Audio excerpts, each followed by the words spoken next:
I'm Dale Brown, founder of the Detroit Threat Management Center and DUST, our newest evolution. This is Detroit Urban Survival Training. What we specialize in is how to create safety safely.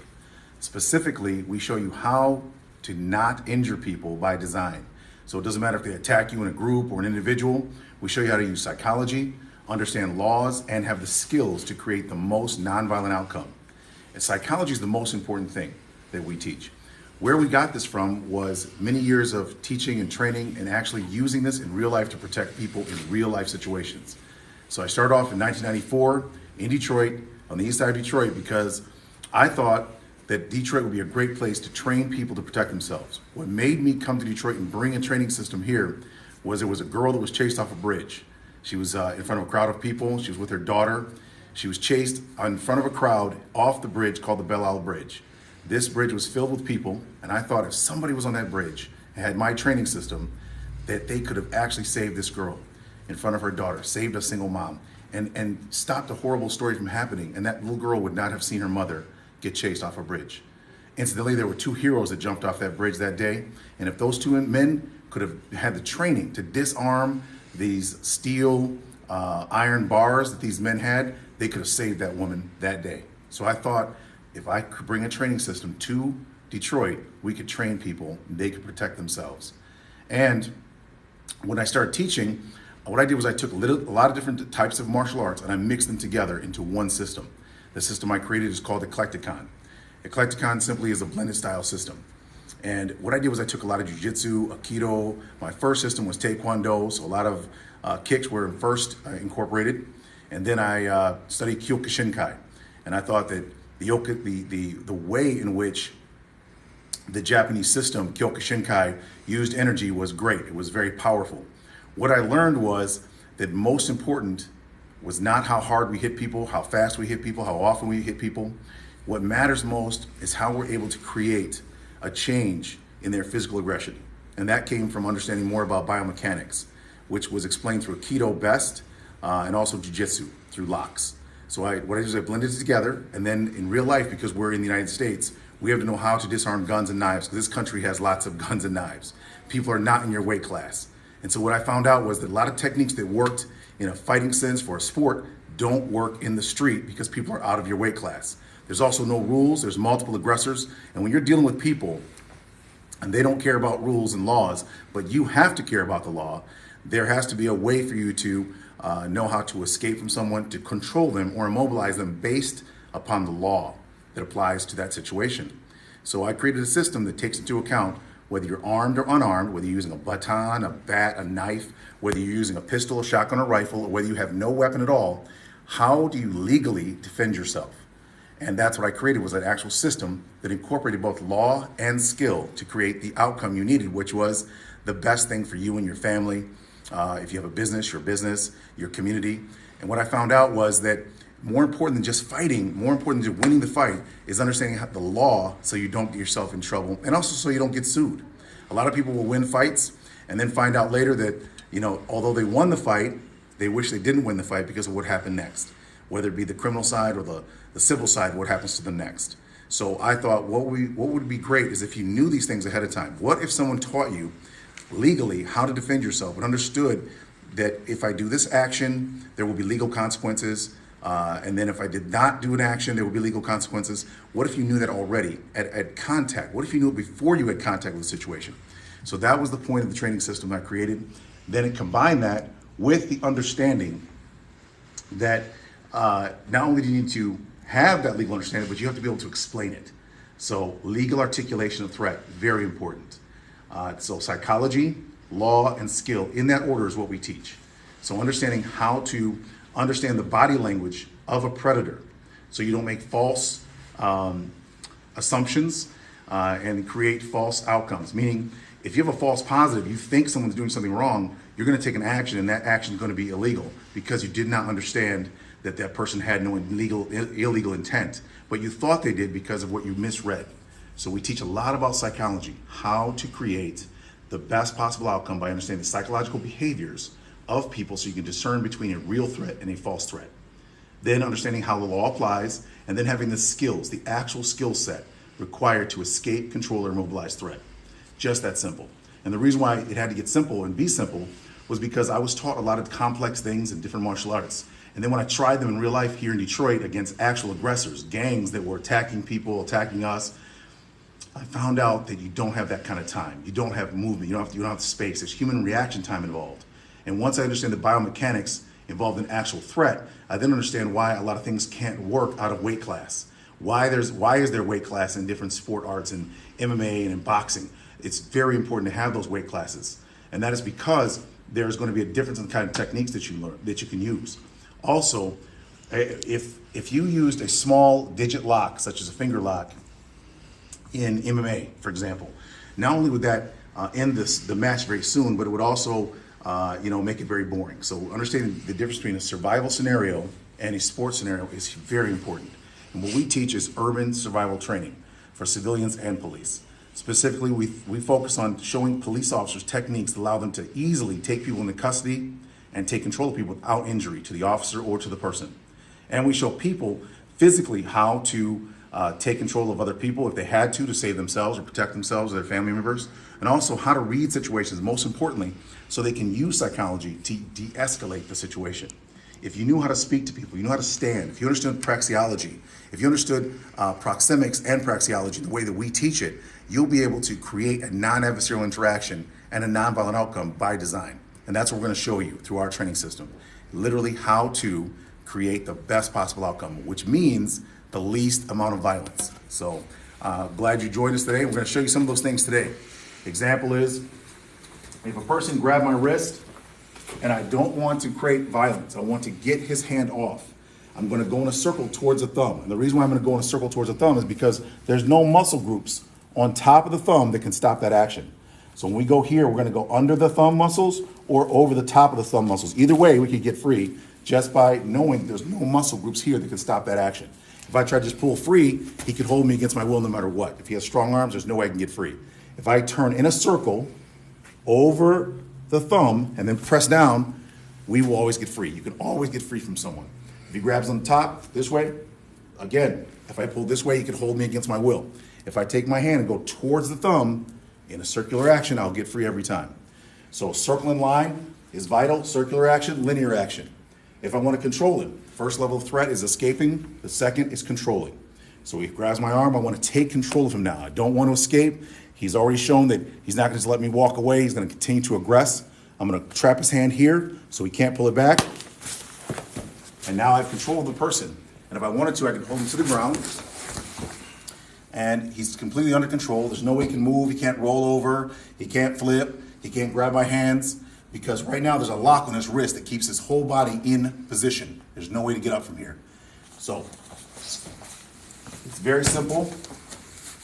If he grabs from here and I want to control him, I'm going to grab here, trap his hand so he can't pull it out, turn it over, and down. If I wanted to control, but he was more serious, he's got a weapon over here, I can transition very quickly and either go to the eyes or make him unconscious by going under the throat and pulling in. So you have the ability within 3 moves or less to either escape, control, or immobilize threat. If you grab my throat with 2 hands and I want to get free, I just take my hand here, go right to the tracheal notch, and just press forward. No matter how strong he is, he's going to have to let go. In the event that I want to, from here, take him under control, I can go here. And that's biomechanics, not strength. What I'm doing is going under here, pushing it up past, bringing it in, and now there's no way to grab hold of me or anything because this is crushed inward. And we can actually hold here and take him to the ground if we wanted to. So you have the choice to escape, control, or immobilize the threat. If it was more serious, from here I can go right through the eyes and slam down to the ground, taking from him the ability to see. From here, we still have lots of options, and we can maintain control if we wanted to take him under control. So again, we don't have to hurt him. If his eyes are damaged in a situation where my life's in danger, he's still going to be alive at the end. Clear. So again, escaping, controlling, and immobilizing threats was most important, not fighting. We want to use the least amount of energy. If he grabbed my wrist from the side, from here, I don't have to turn and use a big action. I can just simply go here and take control, just like that. So one more time. From here I'm talking, and right now you have control, and you didn't hit the person, there's no broken bones, there's no bleeding, but you have total control over the person.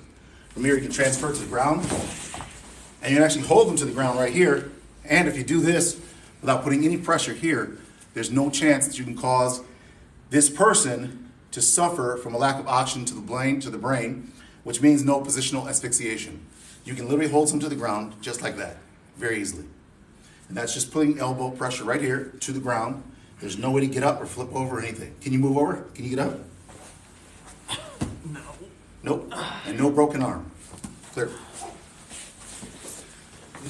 If we want to move this person, and he's going somewhere we don't want him to go, he's going to walk this way. I don't have to tackle him. I just want to move him. I'm just going to push the elbow right here and push him against his will. If it was more serious, we want to move the person. He's walking this way. Sir, please don't go that way. I just go here. And all we do is turn the head away. So again, you don't have to be violent. You don't have to knock people down. You have to hit them to move them. If we want to take him into custody from here, he's going towards someone. We turn, invert, and here we pull the chin up. And now we have total control over the person. We can move them against their will. And if he tries to move his arm, it increases the pain. So,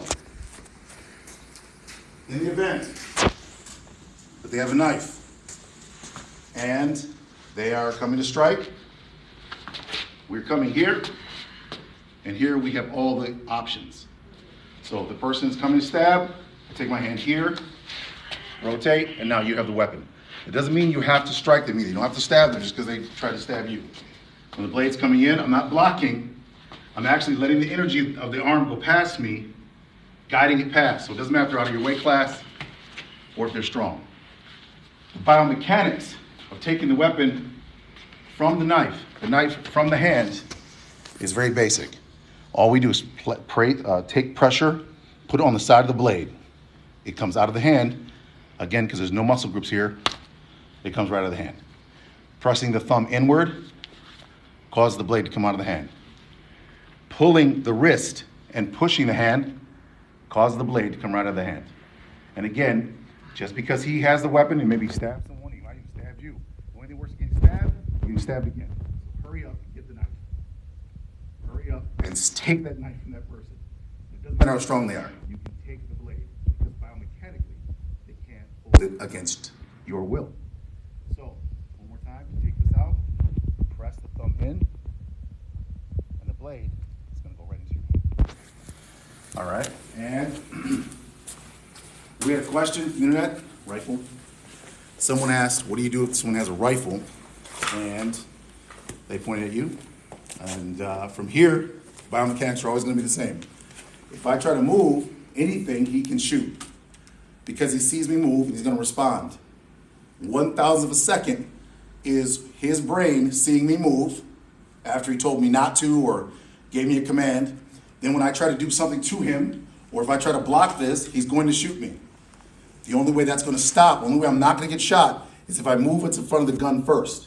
By moving what's in front of the gun means when he shoots, I'm no longer in front of the gun. It doesn't mean he's not going to shoot. He can still shoot, but I'm not in front. So when someone points a weapon at you and they give you a command, you agree.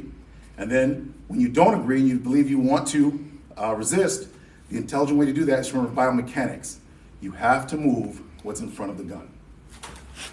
When I move what's in front of the gun to keep it from tracking me and moving the barrel back towards me, I seize the weapon forward, and from here, because I'm on the grip side, not the support side, I would then take the weapon and push it into his face. So now, the muzzle goes down, I maintain muscle control, pushing back, and now we have control of the weapon. So in the event that I'm here, and he gives a command, I would agree, of course. And if I ever decided that I don't want to agree, I move what's in front of the gun first, secure the weapon so it can't track me, transfer the weapon, fingers into the eyes here, muzzle back. And at all times, there has to be muzzle control. The reason why there has to be muzzle control is because if I go to disarm the weapon, and there's a crowd of people here, it could be your family, it could be neighbors, when you go here, they still have the gun, they still have a finger on the trigger. which means just the action alone can cause that gun to fire, which means you can shoot innocent bystanders. So to keep that from happening, whatever you move out of the weapon, move in front of the weapon, out of the way, the first thing you have to do is get control of the weapon. So you move out of the way, 1, 2, 3. Clear. So it's biomechanics that gives you the advantage. Remember that in order for you to have a conscious thought, it takes 40 milliseconds. It takes 20 milliseconds for an unconscious thought, a subconscious thought. So when you walk into a room, for example, to turn on lights, you don't say to yourself, I'm going to turn on lights, let me focus on turning on lights. Your brain literally just says, reach out to the right and flick the light on. That is an example of a subconscious thought. So what you want to do is remember that what determines our situation when we're defending ourselves is how the human processes information. And if we want to create a positive outcome, we have to understand how they think, not just what we want. So psychology is the most important thing. Understanding the psychology of human beings, the behavioral science. That's how you're going to win. Understanding the subconscious is going to take action, and the conscious is going to take actions afterwards. So by training, you're ingraining muscle memory, and you're making so your brain can remember what to do instead of panicking. So when you don't have lots of options, your brain goes to panic mode when you don't have known options. So what we do is make sure that you have lots of known options. We make sure that you have all the options you need to make intelligent decisions. So if you don't have knowledge, if you don't have any options, you have to listen to the violent person tell you or your family what to do. What we want to do is make sure you have the skills, the knowledge, so that if you decide you don't want to do what someone else is trying to make you do, you have the intelligent options you need to make the best possible decisions so you can increase your survivability. So there is nothing that's guaranteed except that if you don't know what to do, you are being self-destructive. We want to make sure you have the best possible chance to create the best possible outcome. And the best possible outcome is nonviolence. So it starts with an idea, the philosophy. We believe in the anti-kill philosophy. There's always a way to preserve human life. That is how you approach every situation. Not how do I kill people better, not how do I use force and violence legally. What you want to know is how do I avoid the use of force and violence? How do I create nonviolence? And that means you first starts with your belief in yourself and the fact that every person you come across is a person. And what you want to do is you want to focus on them as family. You want to treat everyone as family. You want to look at people as family. When a person's hostile, aggressive, inappropriate, remember that person could have had a bad day. They have psychological problems commonly. Try to find a way to avoid conflict with that person. It's all a mental state. So if your mentality is adversarial, you can create an adversarial response. When you walk up to someone or someone walks up to you, you always want to be positive. You also don't want to ever stand in front of someone. So anytime you're standing directly in front of someone, you're actually creating automatically an adversarial response. So this is an adversarial position. If I don't want to have an adversarial response from him, I should automatically talk to the side. Hey, how's it going, sir? Now, another thing I want to do is never let someone walk up to me, because psychologically, if I don't want this person to think that they can aggress on me, I need to take the space. So if I see him look at me or whatever this is, it looks like he's aggressive, there's some kind of stress, I'm going to go greet him. Hey, how's it going, sir? All right, nice to meet you. Now I'm going to keep it positive, but I took the ground. If he's a predator, he now knows I have no fear of him.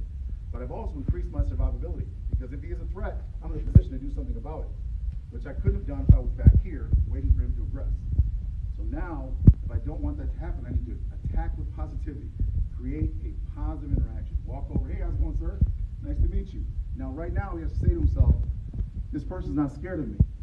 So, should I be attacking him? And right now, his brain is trying to get out of this. And I'm going to let him leave. I'm going to let him readdress himself and get away from me.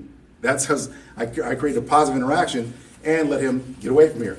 But if I let him take the ground, and I don't know what he's doing, hey, sir, not only am I making him believe he can win, but I'm actually making him believe that I'm scared of him just by staying still. And I'm decreasing my survivability. If he's a good boxer and he comes over and he hits me, I'm actually going to be knocked out, possibly, or seriously injured just because he's a better boxer than me. If I don't want to find out, I close the gap. And if he's a good boxer, especially if he's a better boxer than you in general, where do you want to be if you're not as good a boxer as the other person? You want to be right here. This increases your survivability against a boxer is by being close. You don't want to be back here and then find out this guy's a really good boxer. This is not in your best interest. So you want to be up here, and this will actually create the inability for them to generate enough energy to knock you unconscious. And then also, if they're going to tackle you, let's say it's an actual aggressor and they're coming to attack. When they come to attack me, part of the damage is going to be from the fact that not just did he hit me with his body, but what my body hits next, the car, the wall, the ground. So to decrease the likelihood of that injury being significant, I close the gap. By closing the gap, I take from him the ability to knock me into the environmental conditions, the car, the wall. Also, I want to try to change positions. So when I first go to greet the person, I want to change position and move over. Hey, how's it going, sir? Now, by me transposing myself and moving over, what I have done is I've made it so that if there was a setup and there was multiple people here, I made it so it's hard for them to set me up. It's hard for them to come to me. It's hard for them to attack me because what I did was I closed the gap and I turned. By closing the gap and turning, upon initial contact, it will be hard for his friends to sneak up from behind.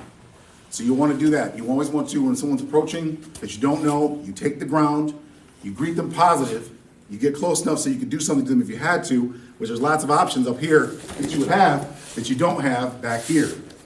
So you don't want to be here when you find out this is a bad guy and they're actually aggressive and they have better reach than you or they're just a better fighter than you. You want to be here, so that's not important. From here, you have lots of options. If you want to control them from here and you find out this person's grabbing your hand hard, you want to get their hand off, one way you can do that to get their hand off is simply take your thumb right here to the tip of the thumb and press it back to the second digit.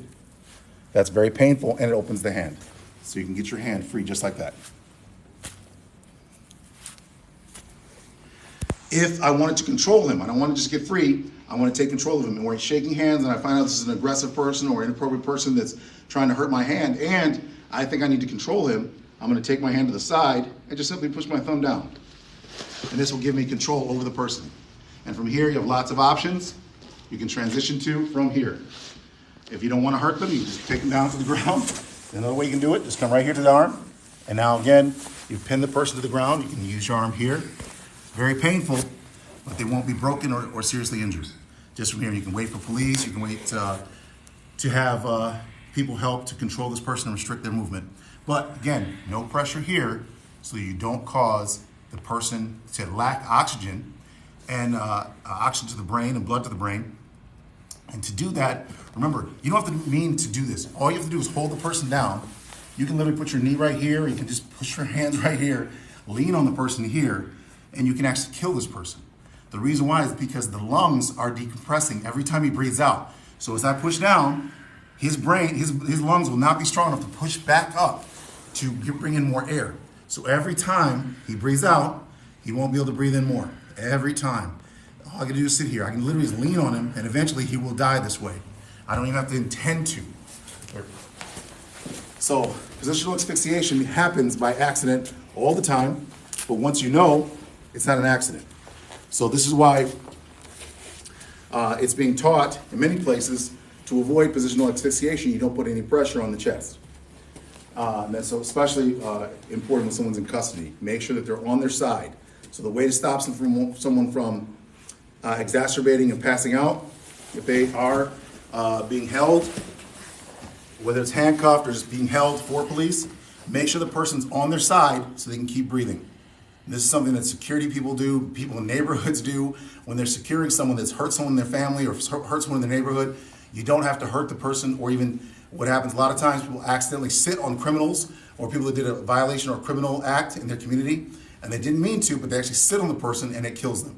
So to stop that from happening, remember, all you have to do is keep their airway clear, keep them on their side, and keep them calm. As long as they're calm, they will keep breathing, which means they'll be alive. Clear. All right, so we look forward to training with you more often. Please tune in. We'll have a lot more videos coming. If you have any questions, please feel free to ask them. And lots of people are contacted from all over the world, and we appreciate your support. Thank you.